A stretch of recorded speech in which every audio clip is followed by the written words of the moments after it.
King Dunbar chose a guy named Simeon Bates to be the first keeper, and we have quite a lot of documentation from the National Archives about what Bates did here and some of the requests that he made. We know, for example, that he requested $177 in 1817 to build that room, which turns out to be our kitchen today. I've had people come here and say they paid that much for a single doorknob, never mind the whole kitchen. We know that his sons were some trouble to him, that we have letters on that. We know that there was a pretty significant court case involving Bates in a piece of timber on the beach that still gets raised as a precedent about who owns what on a beach. Famously, his daughters, Rebecca and Abigail, the older one 21, the younger 17, during the War of 1812, responded when the British were seen for a second time offshore. The British came in June of 1814 and burned at least 10 boats in Scituate Harbor. It's a very different harbor than we imagine now. The whole back harbor wouldn't have been dredged yet. It was quite different. And when the British return in September, Abigail and Rebecca take fife and drum and mimic the sound of a mustering militia. And for that they go down as the Army of Two. And as I was saying before, there's more and more reason to believe that it really did happen. There was a lot of skepticism even in their own families about whether it happened.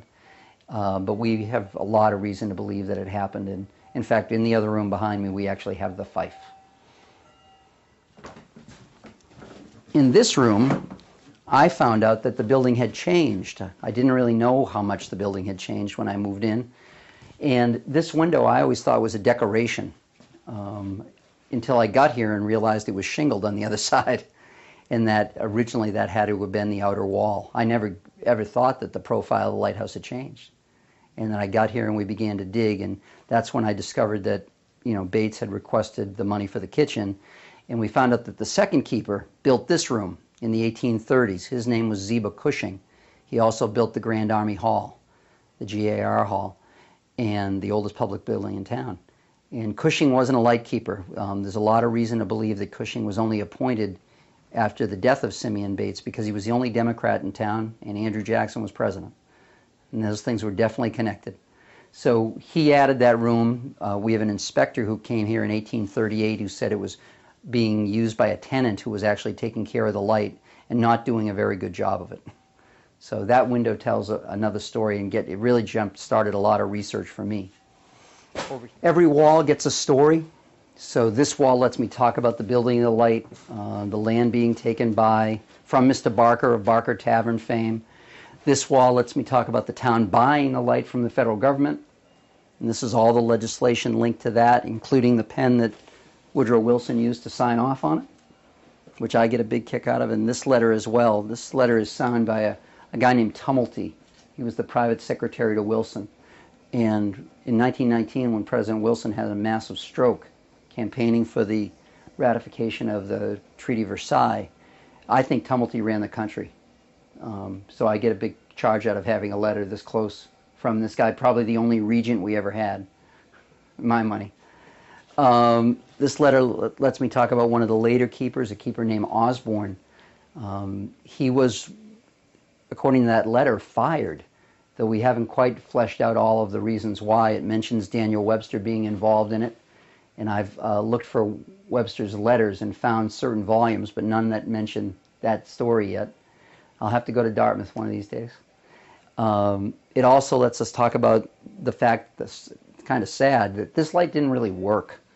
There were always complaints about it from the very first. I have a letter here that says that the light's going to be turned on in September of 1811 and immediately ordered turned off because mariners right away started to confuse Plymouth and Boston and Scituate and didn't know what was what. And the light eventually would be raised up an additional 15 feet from the granite to the brick. You can see the break in it. And they put two lights there. So they tried a lot of things, but eventually this light will be replaced by both the first and then the second Minut's light. And for about 100 or 70 years, the light appeared like it does in the center photograph without a top on it. You know, they took the lantern room and they sent it somewhere else. We get to talk about the blizzard of '78, again something that little kids don't know very much about, and we do our best to try to impress upon them just what a massive event that was. I was a senior in high school. There isn't too much that isn't vivid about it.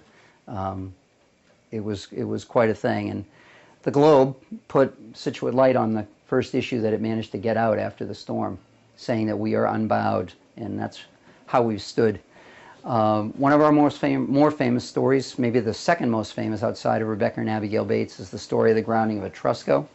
And that's an image of this room, in fact, would have been in the dark for 6 months, the room that we're in, as Etrusco washed up on St. Patrick's Day in 1956 and stayed on the beach out here until Thanksgiving Day, went off the beach on Thanksgiving Day.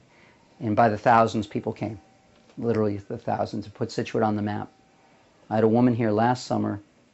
They were celebrating their 50th high school reunion, and they put them on buses and took them around to the different sites.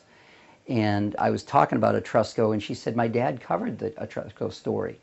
And I had all of his articles down here in this binder. His name was Fitzgerald, and he wrote an article every day about what had happened in the progress to get Etrusco off the beach. And then in 58, 59, or 57, 58, and 59, I guess, the same article appeared in the Globe under his byline saying, pretty much, why haven't you moved to Scituate yet? He became the guy the publicist, for lack of a better term. About once a week, somebody tells me an Etrusco story. It just never, ever goes away. People came from everywhere to see it and put, literally thousands in the parking lot outside here. Etrusco put Scituate on the map in the 20th century. So it's part of the mission. The society's going to preserve things, going to find a way to teach with it. And I'm happy to be part of it, to say the least.